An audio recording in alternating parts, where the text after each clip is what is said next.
Assalamualaikum warahmatullahi wabarakatuh. Salam sejahtera buat Sobat Lin Whitening dimanapun berada. Oke, Bim akan lanjutkan cerita Yechen-nya. Tapi seperti biasa, bantu tekan tombol like dan berkomentar juga. Terima kasih sesudah dan sebelumnya. Bab 1006 sampai bab 1010, kebisingan keduanya segera menarik perhatian Xiao Changkun.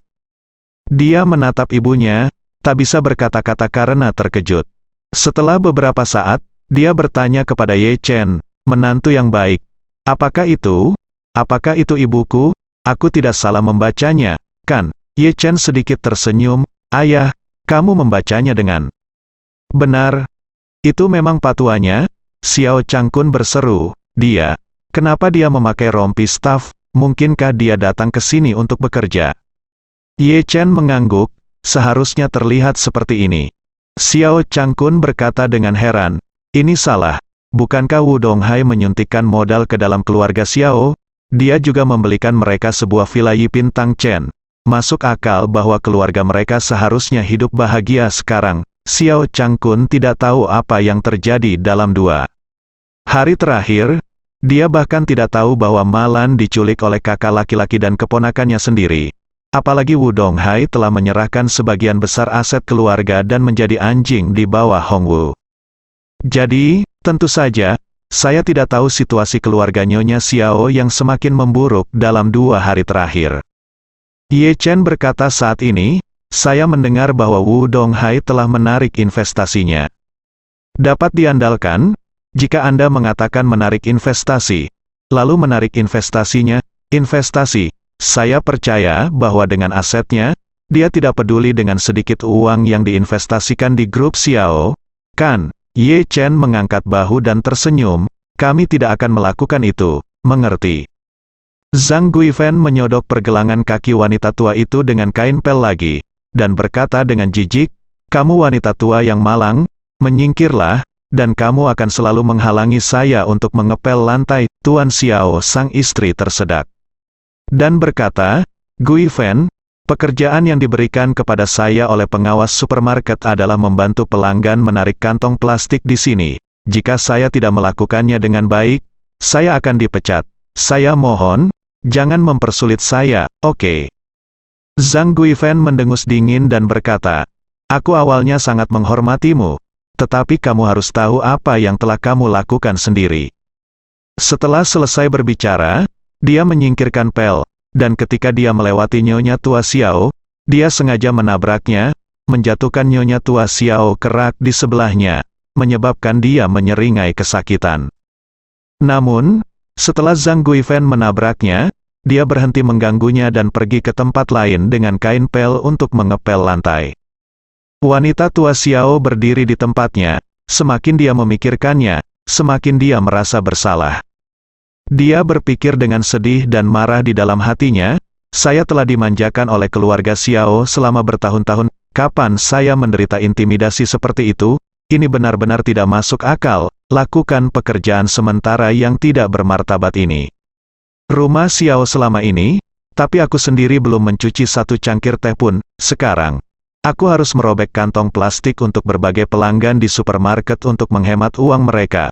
Waktu. Tapi, jika aku tidak melakukannya, apalagi yang bisa saya lakukan? Jika saya tidak melakukannya, saya bahkan tidak punya kesempatan untuk mengisi perut saya.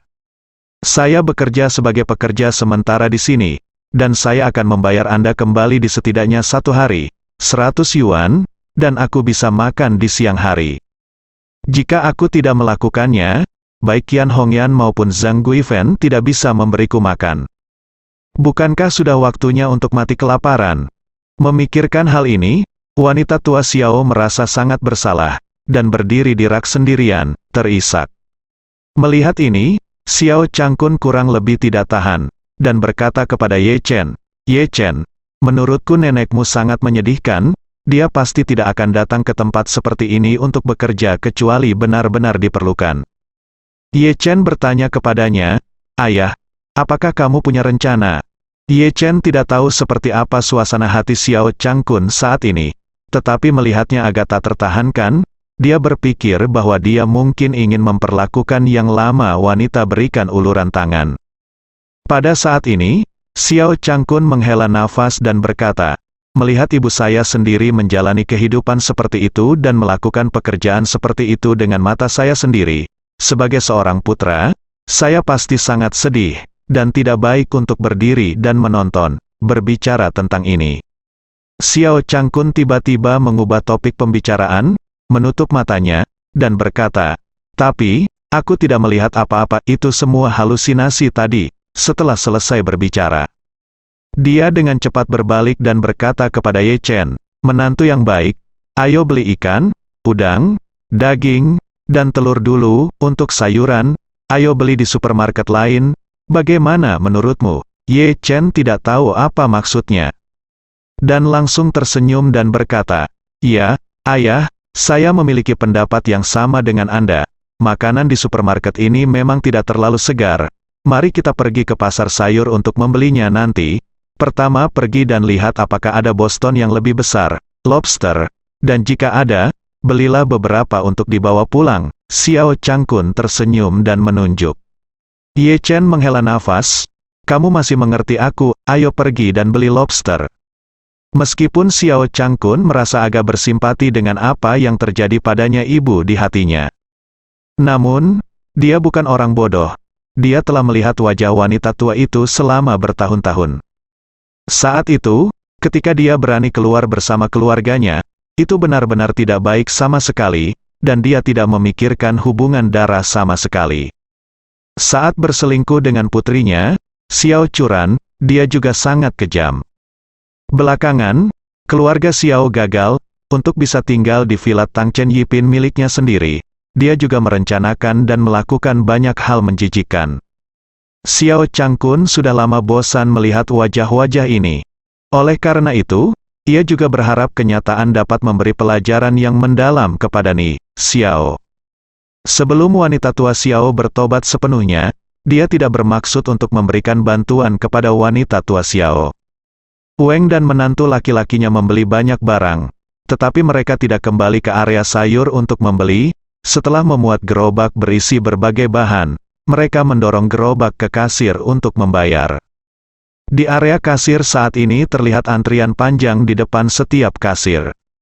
Ye Chen dan Xiao Changkun mengantri lebih dari 20 menit sebelum akhirnya tiba di salah satu kasir. Melihat bahwa itu adalah gilirannya untuk check out, Xiao Changkun buru-buru berjalan ke troli belanja dan berkata kepada Ye Chen, "Menantu yang baik, kamu ambil barang-barang dari belakang dan pindai kode untuk kasir, dan aku akan mengantongi mereka di depan." Ye Chen mengangguk. Xiao Changkun berjalan ke kasir terlebih dahulu, dan sebelum Ye Chen bisa naik untuk mengambil barang, dia berkata kepada kasir, "Ini 4 kantong plastik, yang terbesar." Kasir mengangguk dan berkata, "Tas besar.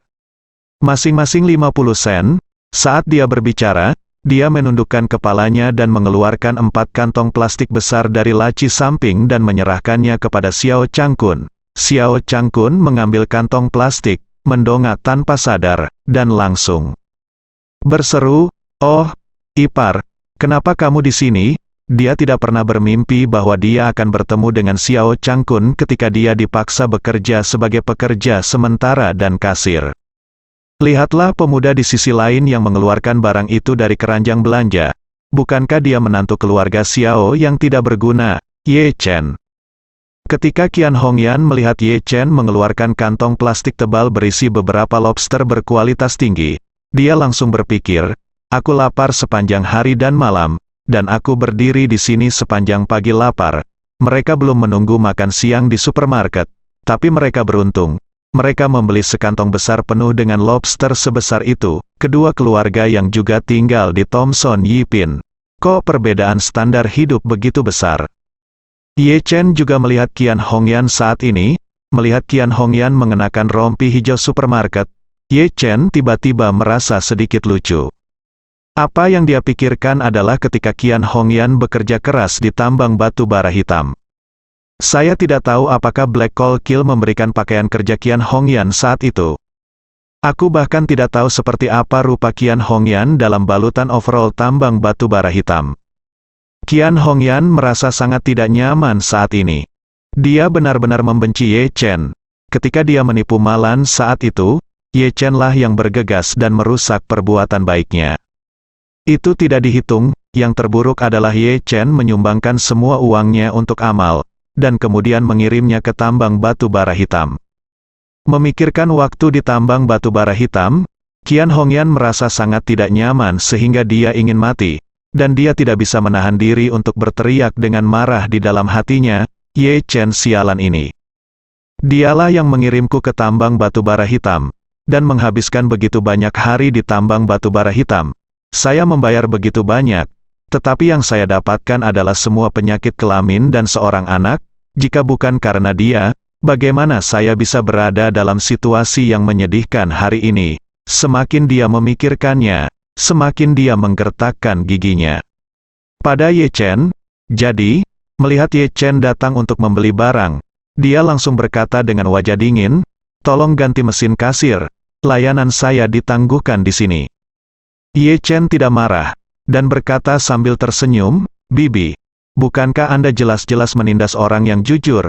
Kami menunggu dalam antrean begitu lama sebelum kami sampai di depan, dan begitu banyak orang sudah keluar dan pergi. Mengapa kami menangguhkan layanan di sini?" Qian Hongyan berkata dengan marah. "Saya ingin istirahat, menangguhkan layanan tidak akan berhasil. Apakah menurut Anda supermarket ini juga milik Anda? Anda di sini bersama saya, izinkan saya memberitahu Anda. Saya tidak akan mengikat simpul untuk Anda hari ini. Siapapun yang ingin Anda ikat simpul dengan, Anda tidak dapat melakukannya di sini." Xiao Changkun tidak puas, dan dengan sedikit amarah, berkata, "Saya berkata kakak ipar, Anda terlalu banyak. Kami adalah pelanggan di sini, pelanggan adalah Tuhan. Anda adalah kasir di sini. Anda hanya ingin untuk melayani Tuhan dengan baik. Mengapa tidak? Apakah Anda masih mengudara dengan kami?" Ketika Qian Hongyan mendengar dia berkata bahwa dia ingin melayani dia sebagai dewa, dia segera menjadi marah karena malu, dan memarahi dengan keras, "Xiao Changkun, saya juga iparmu. Seperti kata pepatah, ipar seperti seorang ibu. Kakak ipar, kamu masih memintaku untuk melayanimu. Apakah kamu tega menghormati yang tua dan mencintai yang tua? Muda, keluar dari sini, jangan ganggu aku di sini." Xiao Changkun langsung meledak, dan berseru, "Masih lama kakak ipar seperti seorang ibu. Bahkan bajingan bau sepertimu pantas mengatakan 4 kata ini kepada saya." Qian Hongyan melemparkan pistol pemindai kode di tangannya dan berteriak dengan marah, "Xiao Changkun, siapa yang kamu katakan bau, gadis, Xiao Changkun?" Melengkungkan bibirnya, "Bagaimana denganmu, tidak bisakah kamu?" Qian Hongyan berkata dengan getir, Kamu katakan satu hal lagi, aku akan menggaruk wajah lamamu." Pada saat ini, seorang pria berseragam lengkap berteriak dengan marah, "Taiwan tidak, 8? Apa yang kamu lakukan? Kenapa kamu berteriak pada para tamu?" Qian Hongyan langsung terkejut, melihat ke atas, ternyata itu adalah manajer departemen kasir. Dia takut dia akan menyinggung pemimpin supermarket dan diusir. Jadi dia dengan cepat menjelaskan sambil tersenyum, "Maaf, manajer, saya baru saja bertemu kerabat saya, jadi saya membuat lelucon." Dia menunjuk ke Xiao Changkun dan berkata, "Nama orang ini adalah Xiao Changkun. Dia adalah saudara laki-laki suamiku, ipar laki-lakiku. Jangan pedulikan." Mendengar ini, manajer departemen kasir sedikit melunakkan ekspresinya. Baru-baru ini, ada kekurangan kasir di supermarket yang mendesak. Manajer bagian kasir sering khawatir ketika melihat banyak pelanggan mengantri untuk check out, bahkan banyak pelanggan yang menelepon grup untuk mengeluh karena waktu check out terlalu lama, yang membuatnya sangat cemas. Awalnya, Qian Hongyan datang untuk mencari pekerjaan hari ini, dan yang dia lamar adalah pekerja lepas yang dibayar 100 yuan sehari. Namun, setelah mengobrol sebentar, dia mendengar bahwa Qian Hongyan telah kuliah, jadi dia memintanya untuk mencoba mesin kasir. Pekerjaan kasir tidak melelahkan, dan 150 sehari adalah 50 lebih dari pekerjaan serabutan, jadi Qian Hongyan dengan senang hati setuju.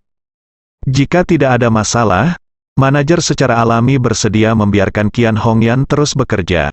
Tetapi jika dia berani memarahi pelanggan di kasir, maka orang ini tidak boleh tinggal. Untungnya, dia sedang bercanda dengan kerabatnya, jadi tidak ada yang perlu disalahkan. Jadi, manajer mengingatkan, kita masih perlu memperhatikan pengaruh di tempat kerja, dan jangan bercanda dengan kerabat kita di tempat kerja, mengerti? Qian Hongyan buru-buru mengangguk dan berkata dengan nada menyanjung, jangan khawatir, tidak akan ada.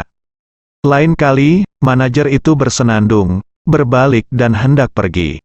Pada saat ini, Xiao Changkun berkata, hei, apakah Anda manajer di sini?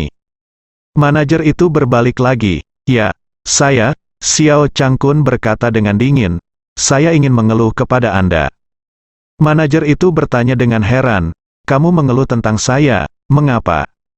Xiao Changkun menunjuk ke arah Qian Hongyan dan berkata dengan marah, karyawan Anda menyerang saya secara pribadi dan melecehkan saya secara verbal tanpa alasan. Dan Anda tidak peduli tentang itu, ini jelas melalaikan tugas, bukankah biasanya begitukah caramu memanjakan bawahanmu?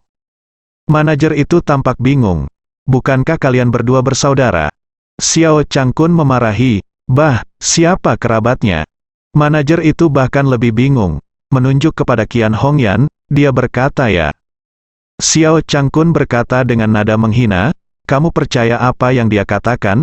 Sepertinya kamu melalaikan tugas, aku juga mengatakan bahwa kalian berdua adalah saudara, kalau tidak, bagaimana kamu bisa memanjakannya dan lindungi dia seperti ini? Jantung manajer berdetak kencang. Buru-buru bertanya dengan sopan, Tuan, apakah Anda tidak berhubungan dengan Qian Hongyan? Xiao Changkun, dengan kepala terangkat tinggi, berkata dengan dingin, tentu saja tidak, aku sama sekali tidak mengenalnya, menantuku dan aku datang berbelanja, dan kami akhirnya mengantri setelah menunggu lama, tapi dia bersikeras bahwa dia harus istirahat dan biarkan kami pergi menunggu di baris lain. Bukankah ini sengaja membuat segalanya menjadi sulit, dan Anda baru saja mengatakan kata-kata yang menghina saya? Anda seharusnya mendengarnya. Qian Hongyan dengan cepat, dan bertanya, apa yang terjadi? Jika Anda tidak memberitahu saya dengan jelas, Anda tidak perlu melakukannya. Qian Hongyan juga ketakutan. Ketika dia melihat Xiao Changkun dan Ye Chen, dia tanpa sadar merasakan kemarahan yang kuat di dalam hatinya. Jadi apapun yang terjadi, dia memberi makan Xiao Changkun terlebih dahulu. Tapi tanpa diduga, Xiao Changkun pergi mengadu ke pemimpinnya. Bukankah ini akan menghancurkan pekerjaan Anda sendiri? Memikirkan hal ini, dia buru-buru memohon, Changkun, tolong beritahu manajer, kami adalah keluarga, saya adalah ipar perempuan Anda. Jika saya melakukan sesuatu yang salah, saya minta maaf kepada Anda. Tetapi jangan terima saya hanya bercanda tentang pekerjaan saya, ipar perempuan memohon kepada Anda, oke. Xiao Changkun memelototinya, dan berkata kepada manajer, lihat orang ini, dia masih berbicara omong kosong di sini, saya tidak mengenalnya sama sekali, semua, dia membuka mulutnya apakah itu ipar saya, tutup mulut atau ipar perempuan saya, jika itu Anda, dapatkah Anda menanggungnya? Qian Hongyan buru-buru menjelaskan, manajer, jangan dengarkan omong kosongnya, aku benar-benar adik iparnya. Xiao Changkun melihat ke arah manajer. Dia menepuk pundaknya dan bertanya tanpa ekspresi, jika sekarang aku mengatakan bahwa aku benar-benar ayahmu, apakah kamu akan percaya? Ketika manajer kasir supermarket mendengar ini, dia langsung mengerti. Ternyata Qian Hongyan ini tidak hanya memiliki konflik dengan klien, membentak mereka, dan bahkan bercerita di depanku di depan klien. Ini tidak masuk akal. Untuk menyinggung, atau aku akan terluka pada akhirnya, tidak mungkin, orang seperti ini. Harus segera melepaskannya, bahkan tidak memikirkannya. Dengan ragu-ragu berkata dengan tajam, Qian Hongyan, saya dengan hormat meminta Anda untuk bekerja sebagai pekerja sementara. Tetapi saya tidak berharap sikap Anda terhadap pelanggan menjadi begitu buruk. Jika demikian, maka saya jangan berpikir Anda perlu melakukannya lagi. Segera serahkan kunci kasir, dan lepaskan rompi Anda dan segera pergi. Qian Hongyan pingsan, saya berpikir dalam hati, ibu saya datang ke sini pagi-pagi untuk mencari pekerjaan, dan saya kelelahan sepanjang pagi. Dengan cara ini, saya tidak hanya tidak mendapatkan makan siang pada siang hari, tetapi saya juga kehilangan 150 yuan upah sehari. Memikirkan hal ini, Qian Hongyan menangis dan memohon, "Manajer. Saya mohon, manajer. Tolong jangan pecat saya. Saya sedang menunggu pekerjaan ini untuk menghidupi keluarga saya." Saat dia berbicara, Qian Hongyan buru-buru meraih lengan manajer dan tersedak. "Manajer, suami dan putra saya lumpuh di tempat tidur di rumah. Mereka belum makan-makan sejak kemarin, dan mereka menunggu saya untuk mendapatkan uang untuk pulang dan membeli nasi untuk memasak. Saya mohon belas kasihan dan maafkan saya kali ini, ayolah. Saya tidak akan berani lagi," kata manajer menghina. "Qian Hongyan, kamu terlalu pandai mengarang cerita. Kamu masih mengatakan bahwa klien adalah saudara iparmu, dan kemudian kamu mengatakan bahwa suami dan anakmu lumpuh di rumah di tempat tidur. Umur berapa ini? Bagaimana bisa ada keluarga yang begitu menyedihkan? Apa yang kamu bicarakan di sini?" Qian Hongyan menangis dan berkata, "Manajer, aku benar-benar tidak berbohong, manajer." Setelah dia selesai berbicara, dia menatap Xiao Changkun dan menangis. "Xiao Changkun, aku mohon kamu mengatakan yang sebenarnya kepada manajer dan memohon padaku. Saudaramu dan Hailong sama-sama cacat sekarang, aku harus bergantung pada upah untuk menghidupi mereka." Xiao Changkun melengkungkan bibirnya, "Kamu benar-benar menarik. Apakah menarik untuk selalu main-main di sini?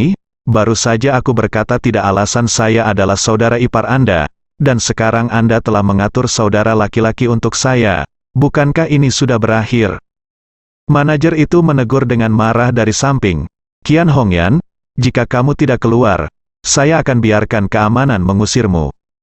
Melihat bahwa masalah ini tidak dapat diubah, Qian Hongyan memelototi Xiao Changkun dengan getir, dan kemudian berkata kepada manajer, "Dalam hal ini, tolong selesaikan gaji di pagi hari, 150 sehari, saya telah bekerja sepanjang pagi. Anda harus memberi saya 80 atau 100, bukan?" Manajer langsung memarahi, "Saya menemukan bahwa Anda benar-benar berkulit tebal, dan Anda berani meminta uang kepada saya jika Anda melakukan hal seperti itu. Pekerjaan, keluar dari sini." Qian Hongyan berkata dengan marah, "Jika kamu tidak memberiku uang, maka aku tidak akan pergi."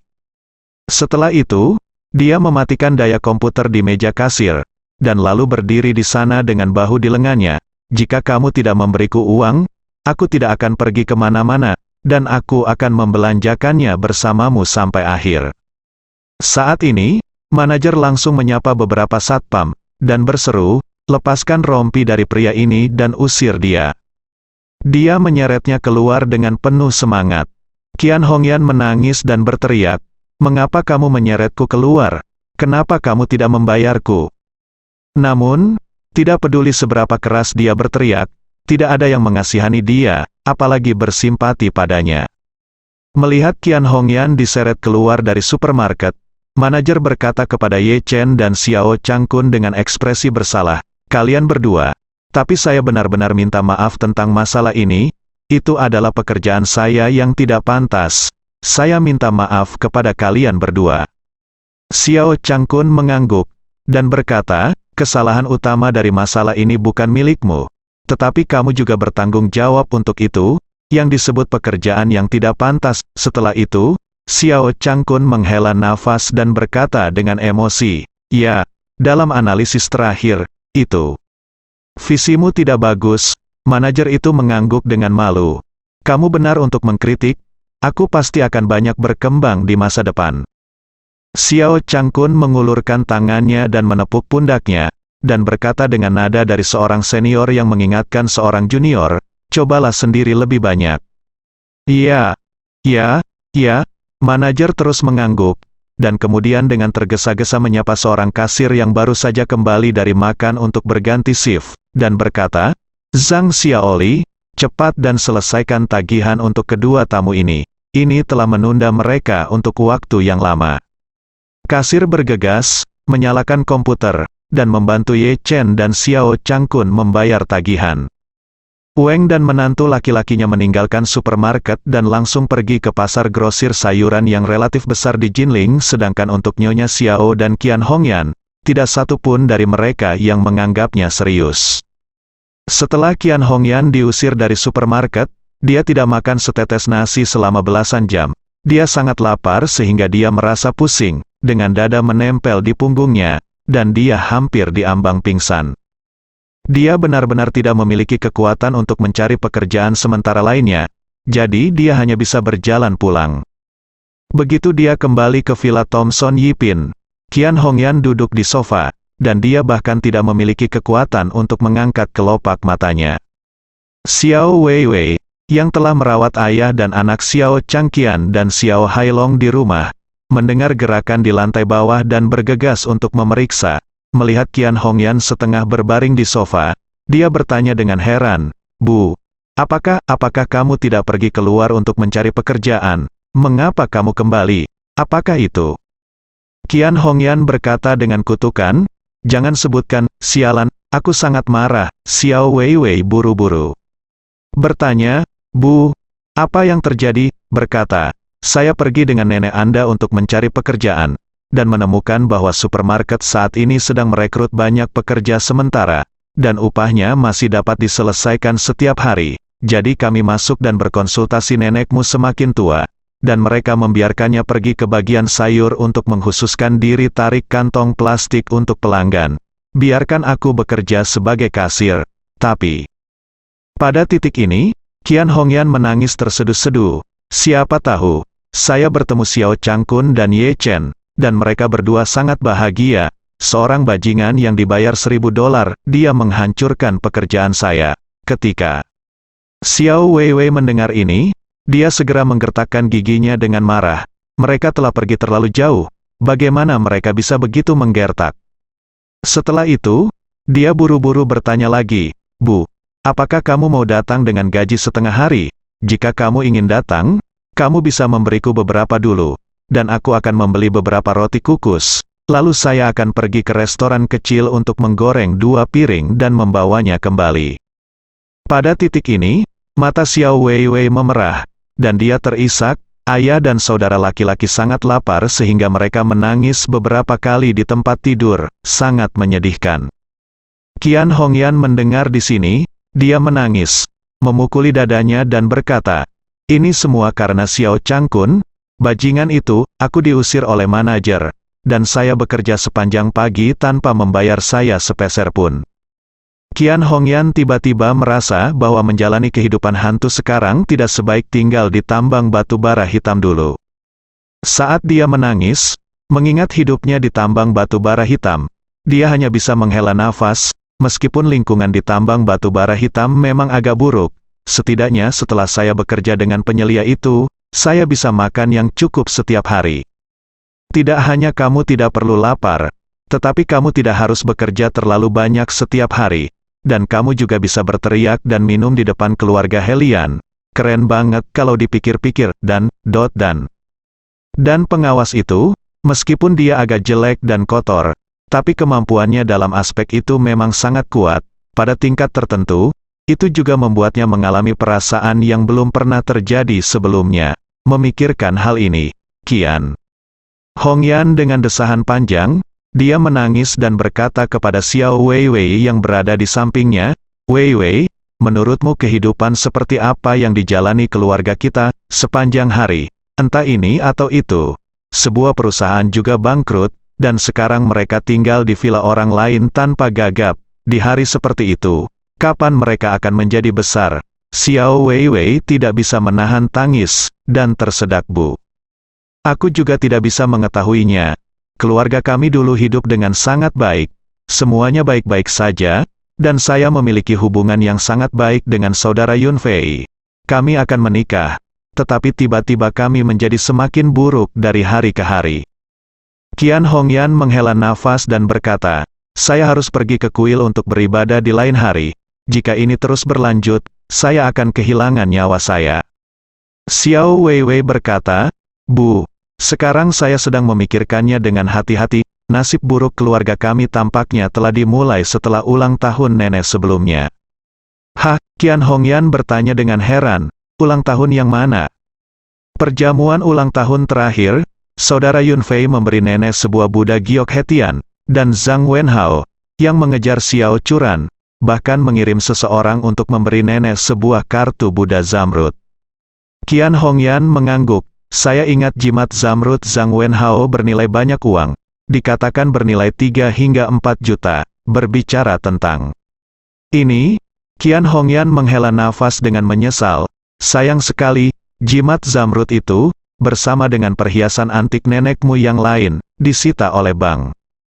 Xiao Weiwei berkata, di pesta ulang tahun, Ye Chen bahkan meminta nenek untuk meminjam uang, mengatakan bahwa dia ingin memberikan uang ke panti asuhan. Bibi menemui dokter. Apakah kamu ingat? Iya. Qian Hongyan mengertakkan gigi dan memarahi. Ye Chen, bajingan bau itu, meminjam uang di pesta ulang tahun. Dia benar-benar berani, dan pada akhirnya dia dimarahi oleh nenekmu untuk mendapatkan keluar dari sini. Saya senang ketika memikirkannya. Xiao Weiwei berkata, saya tidak ingin mengatakan ini, saya hanya ingin mengatakan, saya selalu merasa bahwa sejak malam itu, keluarga kami tidak beruntung. Benarkah? Qian Hongyan mengerutkan kening, dan bertanya padanya, apa hal sial pertama?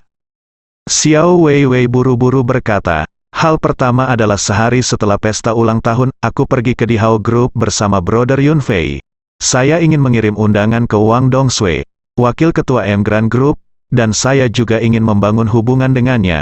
Tetapi saya bertemu dengan Ye Chen di lantai bawah di M Grand Group. Ye Chen.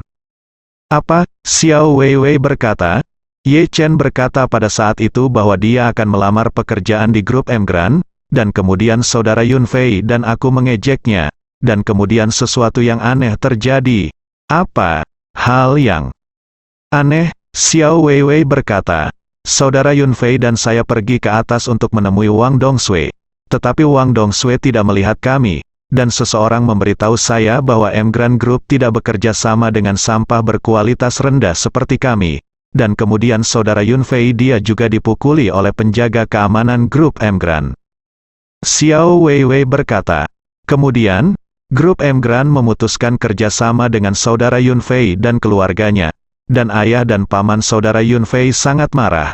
Sejak saat itu, saudara Yunfei dan aku juga berangsur-angsur terasing, dan kemudian pamannya Wang Zhenggang menjadi sangat dekat dengan Ye Chen karena suatu alasan, dan bahkan memberi Ye Chen villa besar di sebelah. Kemudian, kontrak M Grand Group yang dinegosiasikan Xiao Churan juga diakhiri oleh M Grand Group karena nenek mengingkari janjinya. Sejak itu, keluarga kami mulai menurun. Zhang Wenhao mengejar Xiao Churan setelah mengejar dan mengejar. Keluarga bangkrut, dan seluruh orang menghilang tanpa alasan.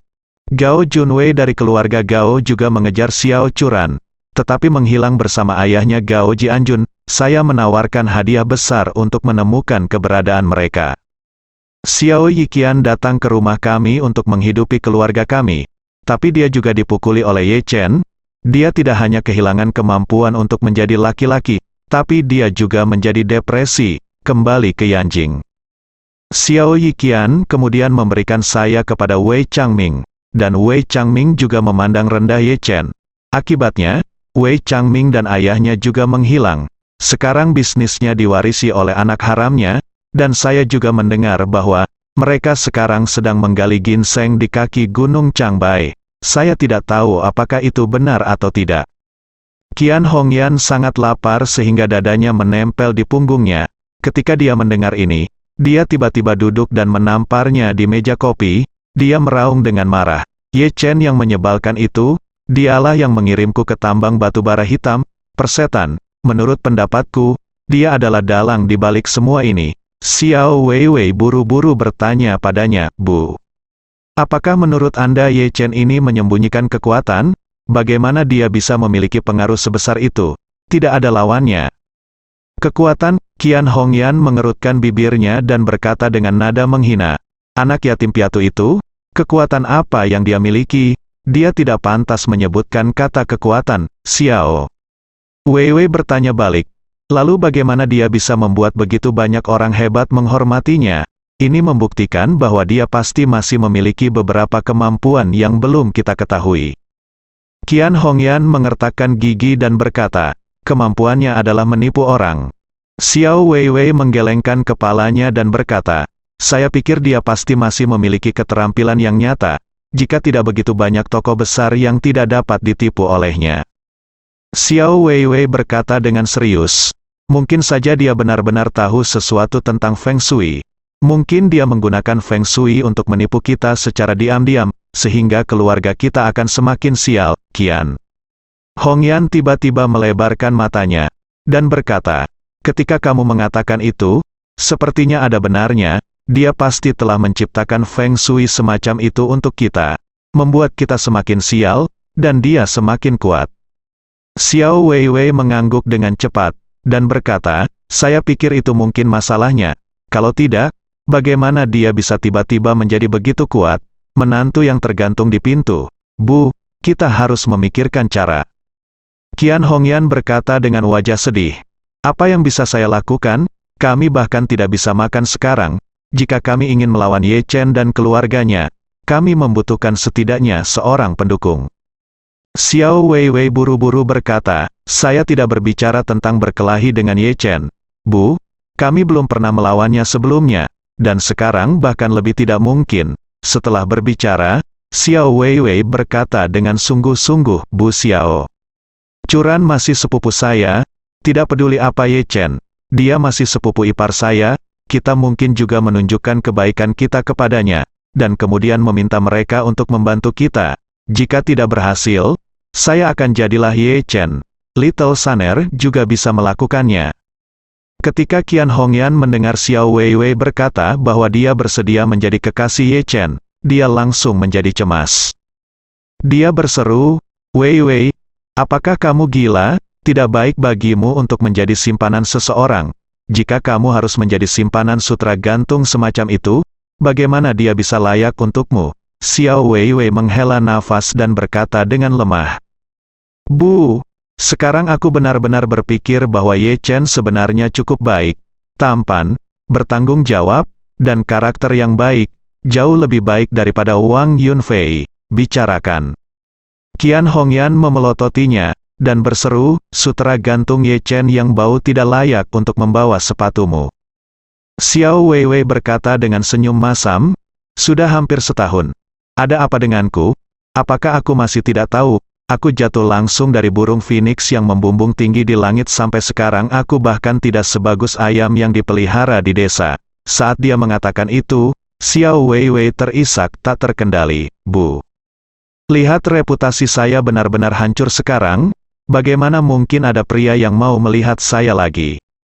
Melihat Xiao Weiwei menangis, Qian Hongyan memeluk kepalanya dengan sedih, dan menghibur, gadis baik, kita tidak bisa berpikir seperti ini. Kamu tahu, ketenaran bukanlah apa-apa, bagaimana bisa lebih penting untuk hidup dengan baik. Saat dia mengatakan itu, Qian Hongyan berkata lagi, selain itu, kamu belum berkencan dengan banyak pria. Wang Yunfei adalah seorang, Xiao Yiqian adalah salah satunya, dan Wei Changming adalah satu. Bukankah itu total 3 pria? Anda berusia 20-an? Apa yang telah Anda lakukan dengan 3 pria? Berapa banyak gadis yang belum lulus kuliah? Dan mereka telah tidur dengan lebih banyak pria daripada kamu masih banyak lagi. Mereka tidak takut reputasi mereka hancur. Apa yang kamu takutkan? Xiao Weiwei menangis dan menggelengkan kepalanya. Bu, itu berbeda. Jatuh cinta di perguruan tinggi adalah masyarakat tertutup kecil. Itu tidak peduli bagaimana Anda melakukannya. Bagaimana Anda membuatnya, selama Anda lulus, siapa lagi yang akan tahu? Tapi saya berbeda. Ketika saya bersama saudara Yunfei, semua orang di Jinling tidak tahu. Setelah itu, semua orang di kota tahu tentang Xiao Yiqian. Sejak itu, reputasiku hancur. Semua orang tahu bahwa aku telah menikah dengan pria yang lebih tua dari ayahku. Siapa yang bisa meremehkanku? Berikan itu pada Wei Changming, dan semua orang di Jinling tahu tentang itu. Qian Hongyan tercekik kesakitan dan berkata, gadisku sayang, ini bukan salahmu, salah ibumu, atau salah ayahmu, dan nenekmu. Jika kami tidak melihat mata Qian terbuka, kami tidak akan bisa mendorongmu ke dalam lubang api. Setelah selesai berbicara, dia mengangkat tangannya dan menamparkan dirinya sendiri, dan berkata dengan marah, Bu, aku minta maaf untukmu, ibu bukan manusia. Xiao Weiwei buru-buru meraih tangannya dan menangis. Bu, saya tidak menyalahkan Anda atas kejadian ini. Saya melakukannya secara sukarela pada saat itu. Saya tidak dapat menerima godaan uang, ingin mengorbankan diri Anda demi kemuliaan dan kekayaan tidak ada hubungannya dengan Anda. Jadi berhentilah memukuli dirimu seperti ini. Qian Hongyan menangis dan menghela nafas. Apa kejahatan yang kamu katakan aku melakukan pekerjaan dengan baik, ini menjadi seperti hari ini. Xiao Weiwei mengangguk lagi, dan berkata, aku tidak bisa menanggung hari-hari seperti sekarang. Sejujurnya, selama aku bisa menjalani kehidupan yang damai sekarang, kehidupan yang stabil, belum lagi menjadi Nyonya Ye Chen, bahkan menjadi pengurus rumah tangga Ye Chen, aku bersedia. Pada saat ini Xiao Weiwei menangis. Baru sekarang aku benar-benar mulai iri padamu Xiao Churan. Awalnya, semua orang mengira dia menikah dengan sampah dan menghancurkan hidupnya. Tapi siapa yang mengira bahwa sampah yang dia nikahi akan menikah dengan sampah dalam 4 tahun terakhir? Seluruh dunia menertawakannya, dia tidak akan meninggalkan Xiao Churan setengah langkah pun. Yang lebih terpuji adalah bahwa pria seperti sampah ini mampu melakukan serangan balik dan menjadi Tuan Ye yang dihormati oleh semua orang di kelas atas Jinling. Bukankah ini stok super potensial yang tepat? Lihat sekarang, pria seperti Ye Chen benar-benar yang paling dapat diandalkan. Adapun Wang Yunfei dan sejenisnya, bahkan jika mereka kaya, jadi apa? Setelah mendengarkan kata-kata Xiao Weiwei, Qian Hongyan sedikit terkejut, dan kemudian berkata dengan emosi, kamu benar, Xiao Churan, gadis ini terlihat sangat bodoh, aku tidak menyangka dia begitu bodoh, betapa bijak dan bodohnya. Yang lain, lihat Qin Mucu, lihat ini, pikirkan itu dan pikirkan ini, pilih dan pilih di antara 10.000 orang, dan akhirnya pilih banyak omong kosong. Namun, Xiao Churan ini, yang tidak melawan atau merebut, tidak memilih atau memilih, lelaki tua itu mengatur untuknya kotoran busuk, dan dia akan menikahi kotoran busuk itu dengan patuh. Siapa yang mengira ada juga kotoran busuk? Hari yang berubah menjadi emas. Xiao Weiwei mengangguk, dan berkata dengan serius, jika ada kesempatan, aku harus lebih dekat dengan Ye Chen. Bahkan jika dia meremehkanku, dia akan membantu keluarga kita kurang lebih. Itu juga bagus. Saat ini, tidak ada orang di luar yang bisa diandalkan, dan semua orang tidak sebaik Ye Chen. Qian Hongyan menghela nafas, dan berkata, terserah kamu, ibu sedikit bersemangat sekarang, dan dia bahkan lebih lapar sekarang. Anda membantu saya kembali ke rumah dan berbaring sebentar. Ketika nenek Anda pulang kerja, kita akan makan sesuatu, Nyonya. Xiao menghabiskan sepanjang hari merobek plastik untuk pelanggan di tas supermarket. Gulungan besar kantong plastik di supermarket, saat ditarik, menghasilkan listrik statis dengan gila-gilaan. Setelah ditarik selama sehari, rambut wanita tua itu menjadi sedikit tergerai. Namun, Nyonya Xiao sangat puas, karena pada siang hari dia makan siang gratis yang disediakan oleh staf kantin supermarket. Ini adalah makanan terlezat yang pernah dimakan Nyonya Xiao seumur hidupnya. Makanannya tidak istimewa, tidak hanya tidak enak, tapi juga tidak berminyak. Tapi Tuan Xiao sang istri sudah terlalu lama kelaparan. Saat ini, jika Anda memberinya semangkuk nasi putih, itu sudah merupakan kelezatan yang dianugerahkan Tuhan. Jika Anda menambahkan 1 atau 2 hidangan dengan daging dan sayuran, akan sangat menyegarkan sehingga jiwa Anda akan terbang. Setelah makan dan minum cukup, wanita tua itu menjadi lebih termotivasi, dan menarik kantong plastik tidak begitu membosankan. Sebaliknya, wanita tua itu lambat laun merasa sedikit senang. Saya sibuk sampai jam 5 sore, yang seharusnya menjadi akhir waktu kerja.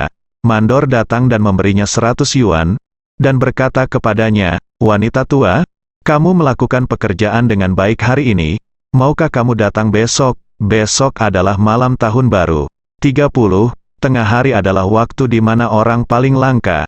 Jika kamu datang besok, aku akan memberimu 200 sehari. Benarkah? Nyonya tua Xiao sangat gembira. Dengan hati-hati memasukkan 100 yuan ke dalam sakunya, sambil dengan bersemangat berkata, kalau begitu aku akan kembali besok. Mandor itu mengangguk puas, oke, kalau begitu kembali dan istirahat dulu. Besok masih jam 9 pagi. Wanita tua Xiao setuju dengan penuh semangat, dan segera, dia tiba-tiba teringat sesuatu, dan berkata, "Mandor, jam berapa kafetaria kita buka di sore hari?" Mandor itu berkata, "Makan malam buka jam 6 sore. Nyonya Xiao buru-buru bertanya, "Kalau begitu, lalu saya bisa pergi ke kafetaria untuk makan lagi, makan?" Mandor berkata dengan agak malu, "Namun, seorang karyawan akan diberikan kupon makan sehari dan mengurus 1 kali makan. Bukankah Anda sudah menerima kupon makan pada siang hari?" Nyonya Xiao sedikit kecewa ketika mendengar ini. Melihat ekspresi kecewanya, Mandor tidak tahan untuk mengatakan, "Bagaimana dengan ini, Tua Nona? Anda bisa bekerja shift lagi sampai jam 7. Dan saya akan melamar ke manajer." Nyonya Tua Xiao sangat bersemangat ketika mendengar ini, dan dia berpikir dalam hati, 2 jam lagi kantong plastik, bisakah saya makan lagi? Maka tentu saja saya setuju. Jadi dia berkata dengan bersemangat, "Bagus Mandor, terima kasih Mandor." Bersambung.